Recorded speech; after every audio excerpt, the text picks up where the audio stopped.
এই শালারা ফিফা প্রেসিডেন্টে কয়টা খাওয়ায় ভাও করছ?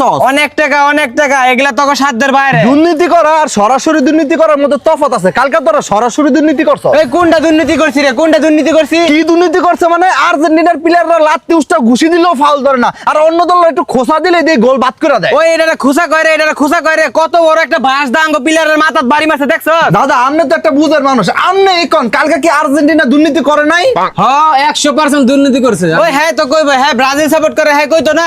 তোর মনে হয় কি দোহানে হ্যাঁ ব্রাজিলের পতাকা লাগাইছে, হ্যাঁ ব্রাজিল সাপোর্ট করে, হ্যাঁ নিরপেক্ষ মানুষ না। মানুষের লজ্জা শরম বলতেও তো কিছু একটা থাকে। তোর একটু শরমও করলো না? সকাল সকালে এই দুর্নীতি জার্সিটা পরে আয় বললি। ওই আমরা জার্সি পরতাম না, তাহলে কারা জার্সি পরবো? আমরা তো জিতছি। হ্যাঁ জিতছস দুর্নীতি কইরা। কি মনে করছস আমরা কিছু বুঝি না? ফিফা মেসির এত সাপোর্ট দেয় কে? ফিফার মায়ের লাগে মেসির আবার বিয়ে দিব, এলাকে তো এত বেশি সাপোর্ট দেয়। 7 আপ একটা ঠুয়া দিয়ে মাথা লাল করলাম।